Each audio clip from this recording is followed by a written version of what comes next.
My wife is a pilot. Got married 3 years ago, but she's left me waiting at City Hall 18 times whenever we agreed to legalize our marriage. The first time she blew me off was when her apprentice took his inaugural flight. I waited outside City Hall all day for her.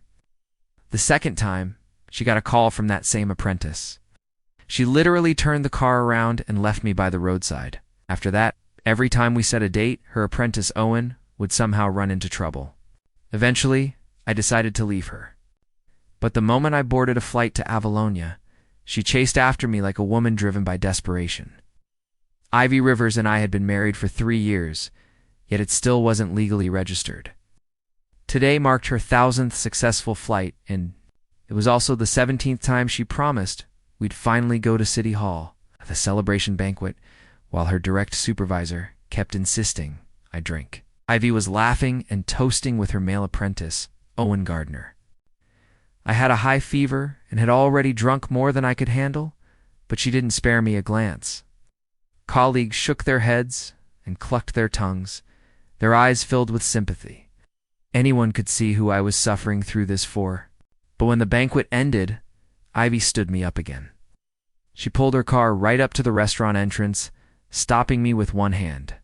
Owen drank a bit too much celebrating for me earlier, she said. I'll drive him home. You should take a cab. Probably won't make it to City Hall today. Let's talk about it another time, okay? Then, without a word, she helped Owen carefully and gently into the passenger seat and drove off. Before leaving, she rolled up the window to protect him from the cold wind. She'd never done that for me. Whenever I drank for her, she'd open the convertible roof, even in winter, just to air out the alcohol. That day, in the scorching midday heat of Orlan, I felt colder than ever inside. I quietly put the marriage registration papers back into my bag. It was time to end this 8-tier relationship. That afternoon, I returned to work and submitted my resignation to my supervisor, Leighton Gara. Does Ivy know you're resigning? He asked, clearly stunned. You've been our leading flight attendant for 7 years straight. You had such a bright future here. I gave a wry smile. I'll tell her tonight, but I doubt she'll care. You two used to fly new routes together, win company awards together. The CEO himself attended your wedding. Everyone admired you, he finished with a sigh. Yes, those were beautiful memories, but that's all they were, memories. Nostalgia. Alone can't build a future. That night, around 10 p.m., I got home. The house was dark and quiet. A notification popped up. Owen had tagged me in a social media update. Huge thanks to my amazing mentor for staying by my side all afternoon. As thanks, I'm taking her to Marcus Vale's concert tomorrow. Can't wait. So Ivy, who had promised to be home by noon, had instead spent the day with Owen again. After a bowl of ramen, I opened my email. Over 10 international airlines had job offers waiting. My cursor paused over an offer from Meridian Airways in Avalonia. Without hesitation, I clicked accept and booked a flight for 2 days later. 5 years ago, Ivy had encountered a career-jeopardizing incident on a flight to Avalonia. Since then, she refused to fly there, or let me fly there either. That destination had become a forbidden topic. Once I go to Avalonia, Ivy will never see each other again, I whispered. The next morning, I began packing. Midway through, Ivy walked in, looking exhausted and reeking of men's cologne. She hated cologne, always lectured me about it. I realized she didn't hate it, she just didn't like me wearing it. Owen didn't sober up until late last night, she explained. I booked a hotel alone, so I didn't come home. For the first time in 3 years, she offered me an explanation. Are you packing because you have a flight today? She asked. Something like that. I'm just grabbing something and heading out. I won't be home for lunch. Okay. I nodded silently. I planned to tell her about my resignation over lunch, but now I'd missed my chance. She grabbed a red gift bag and rushed out. The photo frame above the door, a picture from our first concert, suddenly fell and broke. I looked at it. Our hands were intertwined, smiling at the camera. She once promised we'd go to a concert together every year, but after Owen appeared, she forgot. That evening, my best friend Mitchell Potter called. Check social media. Ivy's parading her relationship with Owen like crazy. You two aren't even divorced. What's wrong with her? I opened my phone.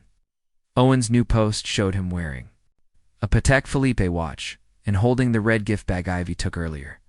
3 years of knowing each other. I'm so lucky to have you, Ivy. Happy 3rd anniversary. My heart sank.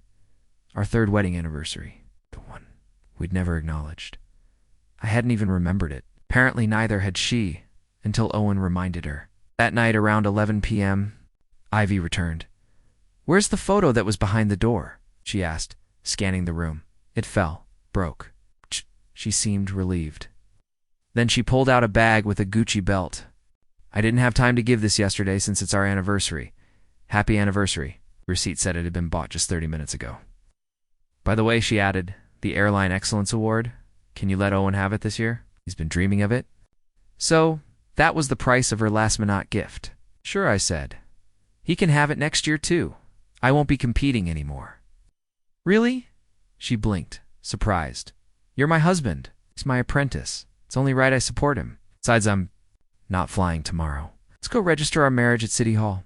I didn't answer. Don't you have a flight tomorrow? She asked. Yeah, 3 p.m.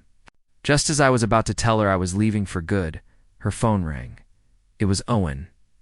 He'd twisted his ankle and needed help. I might need to go help him, she said quietly. It's fine, I nodded. You should go. I'll be back before 10 a.m. We'll go to City Hall together no matter what. I didn't reply. She left. The next morning, I finished packing and went straight to the airport. By noon, she still hadn't called. At 2:40 p.m., just before boarding, a message arrived. Sorry. Owen wasn't feeling well. I just took him to the hospital. We'll go register when you get back. I promise. I stared at the message in silence. The 18th time she had stood me up. I typed out my final reply. There's no need. I've resigned. I'm flying to Avalonia. After today, we won't see each other again. Just as I was about to turn off my phone, the quiet chat window suddenly blew up with incoming messages. The moment the chat window started buzzing, I hesitated. In less than 2 minutes, Ivy sent over 20 messages and called 3 times. I turned off my phone. For the first time in 8 years, I chose quiet over arguing. Not because I didn't have anything left to say, but because I had already said everything in arguments, in tears, in quiet compromises, and none of it had ever mattered enough to her. As the plane lifted off the runway, I closed my eyes and let the engine's hum drown out everything else. I didn't want to think about Ivy chasing me. I didn't want to imagine her excuses. For once, I just wanted to be free of her shadow. Avalonia. Even the name felt different when I landed. The sky here seemed more open, the air less suffocating. As I stepped into the terminal, a wave of relief washed over me. No more looking over my shoulder. No more wondering whether Ivy remembered a promise or if she was with Owen again. I was. Finally, somewhere, she had no control. A black sedan waited with a sign bearing my name. Meridian Airways had arranged everything. Executive assistant, apartment, a full transition team. I didn't feel worthy of the red carpet welcome, but after 7 years as a top flight attendant, maybe I had earned it. The drive from the airport to the apartment took 40 minutes. I sat in silence, watching a new world pass by. Sir, the assistant, a young woman named Amira, said after a while, "Do you need anything before we get you settled in?" I shook my head. Just quiet. My apartment overlooked the bay. At night, the city lights danced on the water like soft flames. I sat there for a long time that first evening, staring out and wondering how I'd lasted so long. With Ivy, 3 years ago, I married her because I loved her. Now, I was finally learning to love myself enough to leave. By the 3rd day, I'd begun my new role with Meridian. Unlike my old job where I was always paired with Ivy, here I was free to choose my own paths. My colleagues were friendly, professional, no lingering glances of pity like back home, just curiosity and respect. My schedule was intense, long haul, flights, supervisory duties, training new attendants, but it was a kind of exhaustion I welcomed. It filled the space Ivy used to occupy in my mind. Until the 10th day. That was when she showed up. I was just returning from a flight to Atoria, rolling my suitcase across the lobby of my apartment building when I saw her. Ivy Rivers, still in her flight uniform, hair in a tight bun. The same familiar blank expression I'd seen 1,000 times. "What are you doing here?" I asked, stopping in my tracks. She looked exhausted, like she hadn't slept in days. "You blocked me." "I did," I said calmly. "You gave me 18 reasons, too." "I didn't know you were serious about leaving." I laughed under my breath. "That's because you never believed I had it in me to leave." She walked closer. "We were supposed to register our marriage. That was 18 broken promises ago, Ivy." "I flew here the moment I read your message," she said, her voice trembling. "I left a major flight assignment just to find you." I didn't react. "And Owen, did you leave him behind too?" Her gaze dropped. "He's in the past now." "No, Ivy, I'm in the past. You made sure of that." She looked up, studying my face. "Can we talk?" "We're talking? I mean properly, please?" I sighed. "Fine. 10 minutes. That's all." We sat on a bench overlooking the water near the docks. She pulled out a small red envelope from her bag. "It's the marriage license application," she said, placing it between us. "Signed by me. I even scheduled our City Hall appointment for next week." I didn't touch the envelope. "Why now?" "Because I was afraid," she admitted. "I thought if we got married legally, it would mean I had to give my all, my time, my commitment, my exclusivity. And I didn't know how to juggle that with my career." "With Owen, you were already married, Ivy. You just didn't honor it." She went quiet.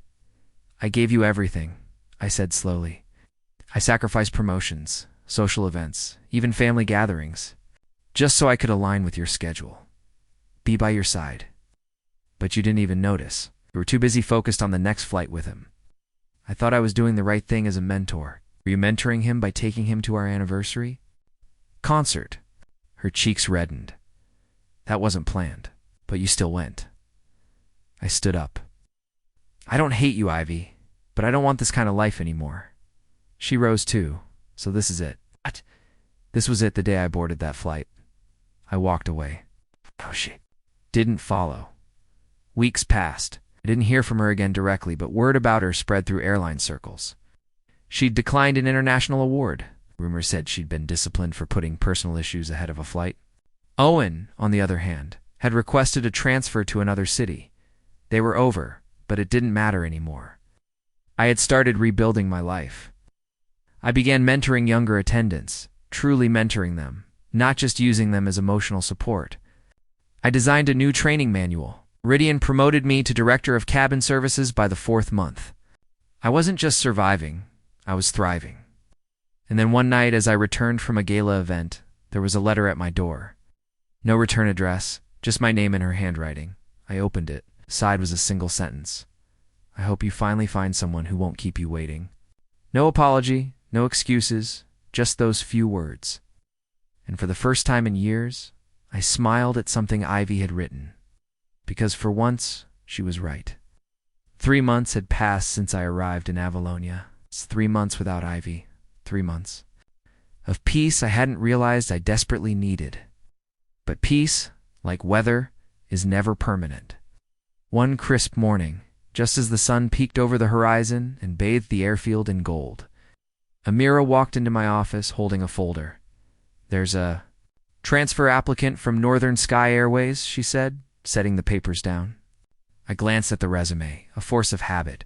My hands froze. Name Owen Gardner. My jaw tightened. Mira continued, unaware of the name's significance. "He's got good flight hours. Strong recommendations." Apparently mentored by Ivy Rivers. Of course, I leaned back in my chair and stared at the ceiling for a moment. "Is he requesting to be placed on your team?" I asked. "No," she said. "He actually asked to avoid working under your supervision. Said you two had personal history." Gave a tight smile. Got that part right. I approved his transfer to a different unit and handed the file back. "Assign him to the East Avalon route." "Yes, sir." Mira left. I stared at the door long after she'd gone. So Owen was in Avalonia now, too. What did he want? Later. Weak, I ran into him unexpectedly. It was in the Meridian Training Center cafeteria. I was seated alone with my lunch tray when someone walked past my table, paused, and then turned back. I didn't need to look up to recognize the arrogant stride. "Well, if it isn't the groom on the run," Owen said, grinning. I calmly sat down. My fork. "And if it isn't the charity case in a pilot's outfit," he sat across from me without an invitation. "I heard you're making a name for yourself here," he said, peeling the wrapper off a sandwich. "Head of cabin services? Must feel good." "It feels right," I replied. "You should try it sometime." His smile faltered. "Still holding a grudge?" Leaned forward. "You were with my wife the night of our 3rd anniversary, Owen." He shrugged. "She wasn't really your wife, though. No official paperwork, right?" I said nothing. He leaned back in his chair, arms wide. "Look, I didn't come here to cause trouble. Avalonia is a large city. Let's not act like we're enemies." I stared at him. "We're not enemies, Owen. I just have no respect for you." He stood, picked up his tray. "Well, I have enough self-respect for both of us. Have a nice life, buddy." As he walked away, I didn't bother stopping him. He wasn't worth my time. That night, I got a message from Mitchell. Guess who I just bumped into at a conference in Orlan? Ivy. She looked pale and drawn. No smile, no ring, no Owen by her side. I replied after a pause. "They're both here now, but separate." "Wow." She didn't say anything, just asked if I still talked to you. Wanted to know if you were doing okay. I stared at the screen. Ivy had always acted like I was invisible. Now she was asking about me. Too little, too late, I thought. Weeks. Past, Owen did what Owen always did. Tried to charm his way up the ladder. But Avalonia wasn't like Orlan. Experience and integrity mattered here. Within 2 months, rumors started swirling. He'd botched an emergency drill. Mishandled a passenger dispute. And then came the final straw. One night, I received an urgent call from Amira. "Sir, we have a situation. Flight 612 just landed with a security incident. You'll want to see this." I hurried to the terminal. There stood Owen, surrounded by airport security. He was arguing, flushed, and yelling as 2 guards held his arms. "I told you it was a misunderstanding. The passenger overreacted. What happened?" I asked the lead security officer. He locked himself in the lavatory with a first-class passenger's jacket, insisting it was his. When confronted, he yelled and wouldn't open the door for 10 minutes. The passenger reported a missing wallet. I turned to Owen. "Please tell me you didn't do this." "It's not what it looks like," he shouted. But I saw it in his eyes. Panic, desperation, and a complete collapse. I sighed and gestured for the guards to step back. "We'll handle this internally," I said. "Thank you." They left. Owen looked at me with empty eyes. "I didn't steal anything, I swear." I said, "But you've still destroyed your credibility." He grabbed my sleeve. "Can you talk to HR? Just get them to give me another chance." I pulled my arm away. "Got more chances than you ever deserved." And then I walked away. 2 days later, Owen resigned. No fanfare, no goodbyes, just a quiet exit. But the past wasn't finished with me yet, because 3 days after that, Ivy showed up at the training center. I was in the simulator hall training a new group of flight attendants when she entered the viewing room. My voice wavered for a second, but I continued the simulation. Once we finished and dismissed the group, I walked out to the hallway and found her waiting. "I heard about Owen," she said softly. "I'm sure you did," I replied. She shifted her stance. "He never told me the truth about anything, not even about coming here." I didn't answer. "I thought leaving Orlan would help me forget you," she said. "But I only ended up losing myself in the process." "You didn't lose yourself," I said.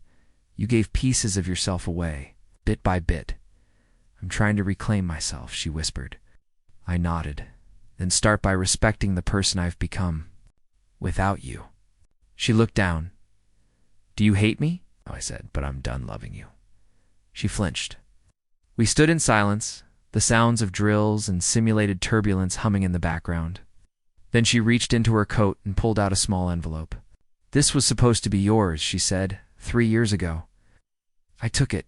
Inside was a concert ticket. Our concert, the one we were supposed to attend that year, is the one she gave to Owen instead.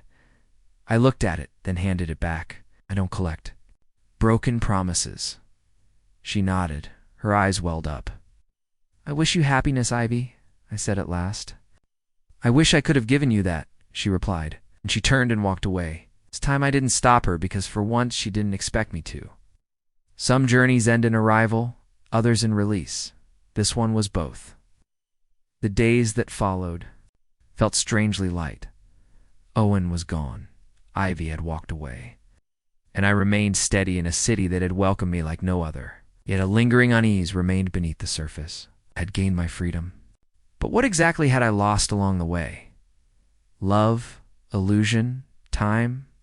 My promotion came through in the second week of November. Meridian Airways officially named me Director of In-Flight Operations, a role I hadn't even imagined pursuing when I first escaped Orlan.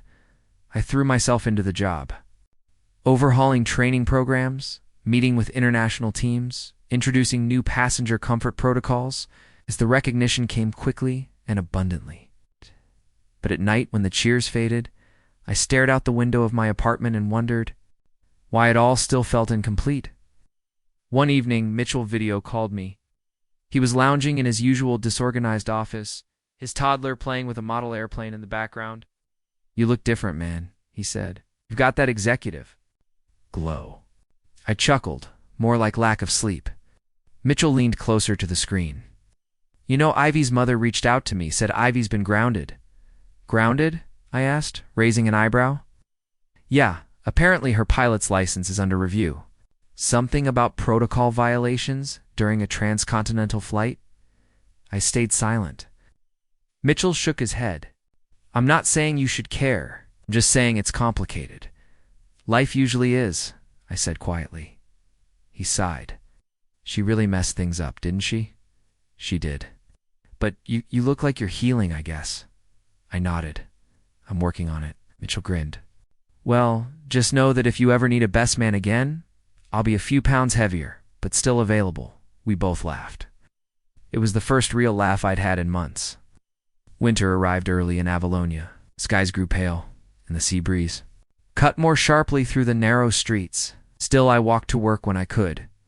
It helped me think.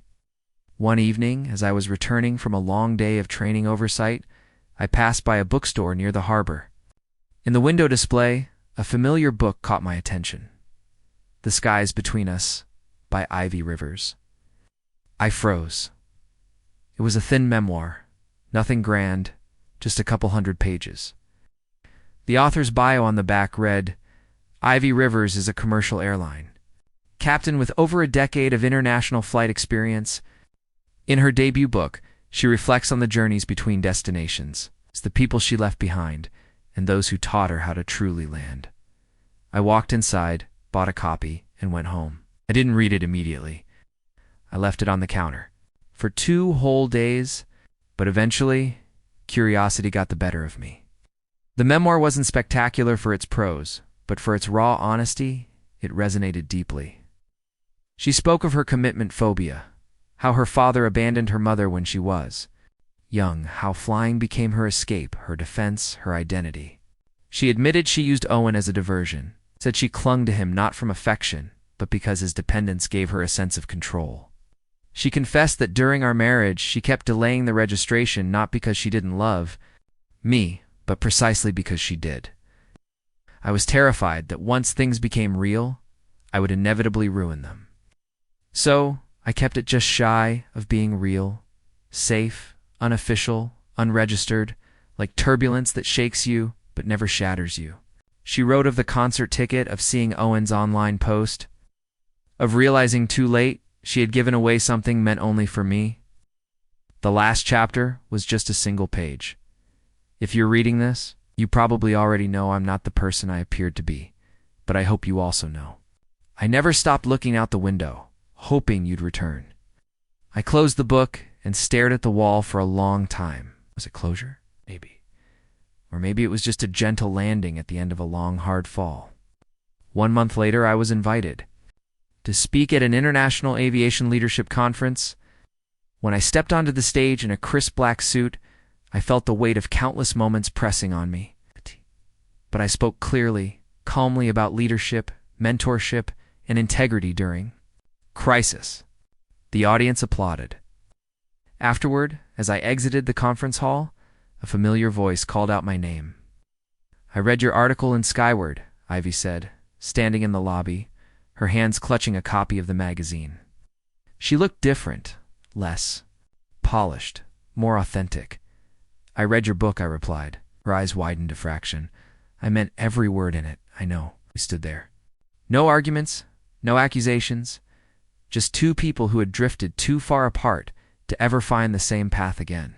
"I'm starting over," she said quietly. "New airline, smaller planes, shorter routes." I nodded. "That sounds good." Grounded now. A small smile tugged at my lips. "It looks good on you. Will you forgive me?" she asked. "I already did," I said, "long before you even asked." She blinked hard, then reached out and gently squeezed my hand. "Thank you for being unforgettable." She turned to leave, pausing only once to look back, but I didn't follow. Some journeys end in arrival, others in release. This one was both. That night, back at my apartment, I sat by the window again. Same view, same lights on the bay. But this time, I didn't feel lonely. For the first time in years, my heart felt lighter. Not because someone stayed, but because I finally had the strength to let go. By the time spring rolled into Avalonia, I had stopped checking for news from Orlan, stopped waiting for messages that never came, stopped needing closure from people who had no idea the damage they'd caused. I had moved past it, or so I thought. Then came the letter. It arrived without a return address, tucked inside a simple white envelope left at the front desk of Meridian Airways headquarters. The receptionist handed it to me with a confused look. "Sir, someone dropped this off early this morning, said it was urgent." I took the envelope, noticing the faint handwriting on the front, to the one I wronged beyond repair. I sat at my desk for a while just staring at it. Then I opened it. Inside was a single, neatly folded page. "I don't expect forgiveness. I don't expect a reply, but I couldn't leave this city." Without finally telling the truth, the letter was from Owen. He wrote about his guilt, his selfishness, his envy, how he always wanted what I had, a respected name, a partner who looked at him the way Ivy once looked at me. He admitted to orchestrating situations to make me look bad to Ivy, deliberately calling her at crucial moments, faking emergencies, even sabotaging one of our scheduled registration days by staging a fake car breakdown just to get her away. He wrote about the night of our 3rd anniversary, said he never intended to post the picture publicly, claiming it was Ivy who requested privacy. He ended the letter with one line: "The only thing I ever stole was time, and I wasted all of it." I folded the letter slowly and placed it in the drawer. No forgiveness was needed. I had already moved on. But the truth, however, still held weight. That week, I accepted an invitation to attend Meridian's new intercontinental route launch gala. As director, I was expected to give a speech. Normally, I don't enjoy the spotlight, but this time felt different. Standing before an audience of over 300 aviation professionals from across the world, I looked out at the sea of polished suits and expectant faces and spoke from the heart. I spoke not only of air routes and fuel efficiency, but of human connections, of the invisible burdens people carry on board, of the kindness required to care for passengers who might be having their worst day, not just heading to their next destination. And when I was done, there was silence, then applause, and after that, a standing ovation. I descended the stage, and one by one, people came up to shake my hand. Colleagues, reporters, competitors. But one face caught my attention near the back. A young man with messy dark hair and trembling hands. He looked around 20, dressed plainly, gripping a folder tightly against his chest. When he reached me, he didn't speak at first, just held out. "The folder, I'm sorry," he finally whispered. "I'm just trying to find someone who will believe in me." I opened the folder. It was his resume. No college degree, no prestigious background, just part-time jobs. Flight simulator hours, and a letter to Meridian requesting permission to enter their training program. The letter was honest. It spoke of fear, of failure, of growing up idolizing pilots who had never once looked back at the kids in the economy seats. I looked at him and saw someone I once was. Before Ivy, before Owen, before everything. Come by the training center on Monday, I said, signing the bottom of his application. We'll talk. His eyes widened. Really? Everyone deserves one person who doesn't give up on them, I said. He nodded, holding back tears. So did I that night. I walked home instead of taking a cab. The city air was brisk and clean. The streets alive with laughter and weekend joy. It had taken me 3 years, 18 missed appointments, and 1 broken marriage to realize something vital. Not all goodbyes are failures. Some are victories dressed in pain, and not all endings are losses. Some are just doorways we wouldn't have opened unless pushed through them. 2 days later, I received one last message from Ivy, just a photo of her in a new uniform, smiling, not posed, but genuine. She stood in front of a small regional aircraft, the kind that flew quiet, scenic routes across local towns. Below it was a caption, "Finally, flying close to home." Thank you for teaching me how to land. No signature, no expectation, just peace. I smiled and deleted the message, not out of anger, but because the chapter had truly closed and I no longer needed reminders of what I'd survived. I'd become my own wings. Spring ripened into early summer, and Avalonia skies stretched wide and blue. Every day I woke to a city that no longer felt like an escape but a beginning. My days were full now, full of work, full of purpose, and surprisingly full of people. People who didn't know Ivy, people who didn't ask about Orlan, people who only saw the man I was becoming. At the training center, I became a mentor to more than just staff. I began speaking at universities, inviting aviation students to tour our headquarters, sharing my failures alongside my achievements. I found myself in those conversations again and again. Still, not everything was easy, especially not the arrival of a certain name on our trainee manifest, Lena Guerra. That surname stopped me in my tracks. I looked again. Age 24. Flight experience, minimal. Referral. Lena Guerra. Of course, Ivy's old supervisor and my former boss in Orlan. I hadn't thought of him in nearly a year. But there it was, a ghost wrapped in a surname. On her first day of training, Lena was 15 minutes early. She was quiet, focused, sharpened. I recognized the fire, not unlike the one I used to see in Ivy before everything blurred. During the introduction round, Lena said something that surprised me. My father told me never to ask for favors in this industry, so I'm not here because of him.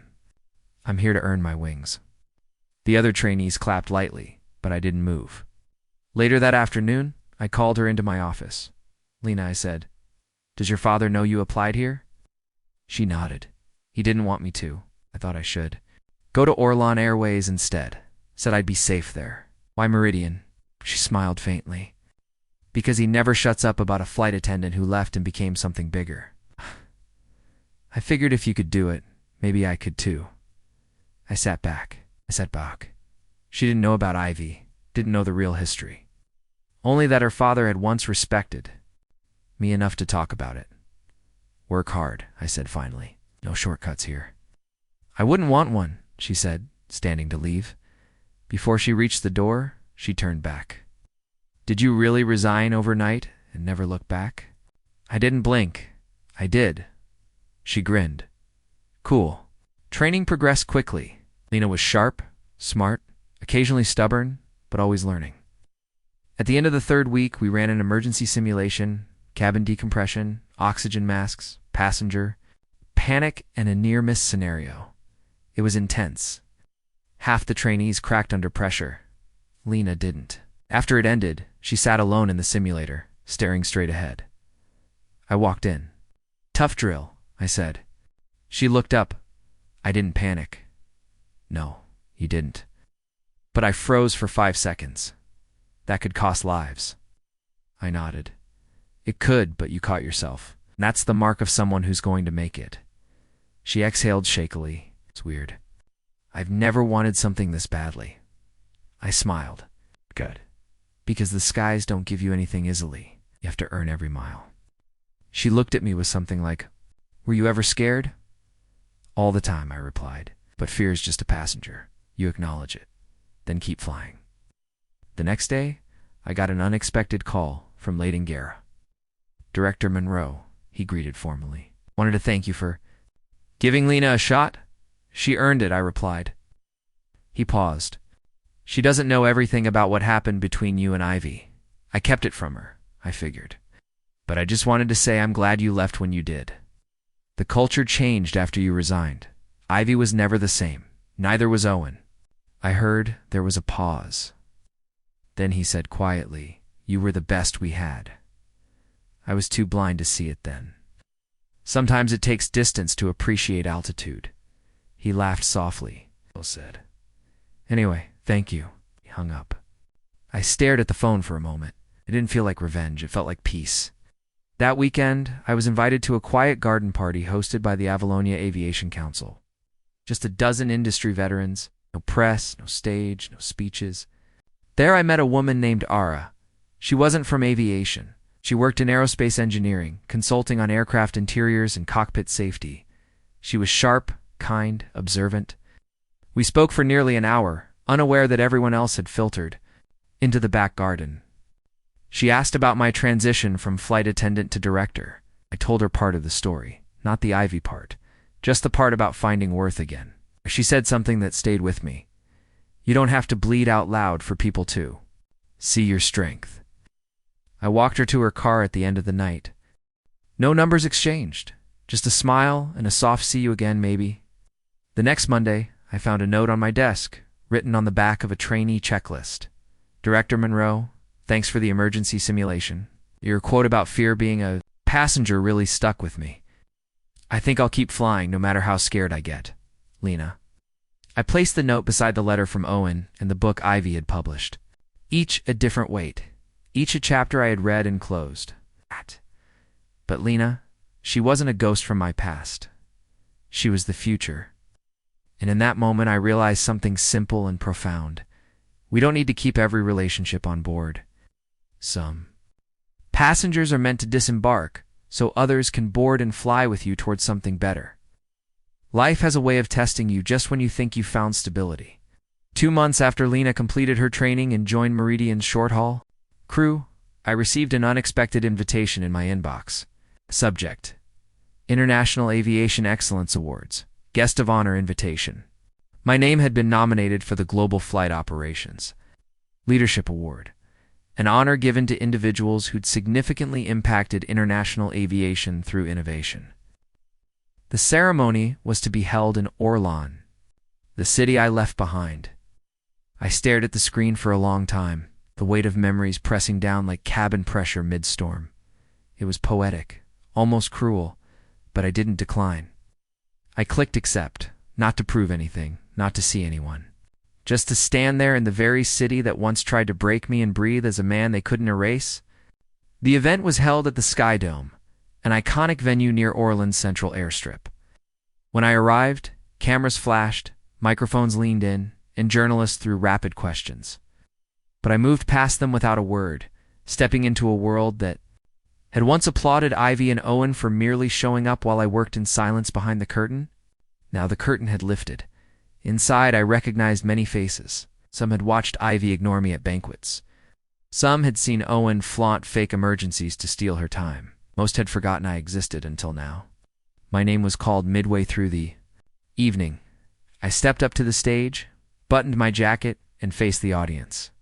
I saw Leighton Guerra in the third row, a few seats down Ivy. She looked older, not aged, just softened.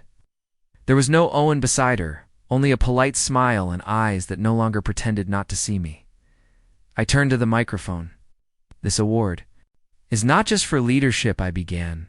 "It's for endurance. For those of us who worked double shifts, who flew sick, who smiled when our hearts were breaking just to make sure the passengers never felt it. For those who gave more than they had, often without being seen." I paused. I was that person once. I thought invisibility was the cost of loyalty. That love meant standing by someone, even if they never stood by you. But leadership, real leadership, is knowing when to disembark from a flight that's crashing. Not because you're weak, but because you want to live. The room was completely silent, and now I do. Applause followed. It's not loud or roaring, but respectful. And that was enough. After the ceremony, Ivy approached me in the garden behind the venue. "I knew you'd win," she said. I turned to her. I didn't come here to win. I came to find closure. She nodded, eyes low. I read your latest interview, she said. You talked about building new wings. I had to, I said. The old ones had burned away. Her voice wavered slightly. I'm still sorry, I nodded. I know. She tucked her hair behind her ear. I thought. I loved flying because it made me feel powerful, but now I understand. I loved it because it allowed me to escape responsibility. I looked at her for the first time in years. I saw not the woman who left me waiting 18 times, but the girl who once dreamed of conquering the sky before fear derailed her path. Are you happy now? She asked. I thought about Lena, about Mitchell's toddler who now calls me uncle, about Ara, whom I'd run into at a museum just weeks ago, and with whom I now shared slow walks and long conversations. I am, I said. Finally. She exhaled, a mix of pain and peace. Then I guess this is goodbye, she whispered. I corrected gently. That happened a long time ago. This is just the first time we're truly saying it, she smiled, a small trembling thing, and stepped back into the crowd. 2 days later, I flew back to Avalonia. This time, I didn't look back as the plane lifted from Orland's runway. I wasn't running anymore. I was returning home, back to my office, back to my team, back to the skies that welcomed my voice, not silenced it. 3 weeks after the ceremony, I got a message from Lena. Director Monroe, guess what? I was assigned my first international route, and I get to fly with you. I laughed aloud and replied, get ready to work. I don't go easy on co-pilots, wrote back almost instantly. Good. I don't want easy. I want earned. It was like hearing my younger self echo back through time. Only this time, the future looked nothing like the past. It looked better. The sunrise over Avalonia was calm, golden, and certain. It was the kind of morning that reminded me why I stayed, why I rebuilt everything from scratch. I stood by the large windows of the Meridian Airways terminal, watching planes taxi along the runway, each one representing thousands of stories in motion. Some about love, others about loss, and a few, like mine, about rebirth. Today was special, not because of any award, not because of Ivy, Owen, or the shadows of Orlan, but because I was about to complete my first international flight as lead, operations director, and guest cabin crew mentor, with Lena by my side. It was a route I'd never been allowed to fly before, Orlan to Avalonia, full circle. Lena arrived 5 minutes early as always, hair neatly tied, uniform crisp, but her eyes full of fire and a hint of nerves. Ready? I asked. She grinned. More than I've ever been for anything. We went through the checklist together, every step, every safety check, every protocol, by the book. As we boarded the plane, I looked down the aisle, remembering how I used to stand in this very spot, invisible to everyone except the weary passengers and crying infants. The man who once poured coffee, wiped tray tables, and silenced his own voice for the sake of love. That man no longer stood here. I had upgraded, not just in title, but in truth. The flight was smooth. Lena was composed and professional. Interaction with passengers reminded me of something I once believed, that kindness isn't a weakness in the sky. It's the anchor that holds us steady when turbulence hits. Halfway through the flight, she leaned toward me as we passed the galley. I was thinking, she said, maybe one day I could move into training too. Help new attendants the way you helped me. I smiled. One day you won't just train them, you'll inspire them. Her eyes sparkled. That's the goal. When the wheels touched down in Orlan, there was no fanfare, no familiar faces, just the quiet hiss of landing gear and the sun warming the tarmac. But inside me, something shifted. This city no longer held power over me. Its ghosts were silent here. I had returned not as the man begging for time, but as the man who now chooses where to invest it. At the gate, an elderly passenger shook. My hand. You remind me of someone I flew with years ago, he said. Perhaps, I replied with a grin. He tilted his head. No, I think you're better. After checkout and debrief, I didn't linger.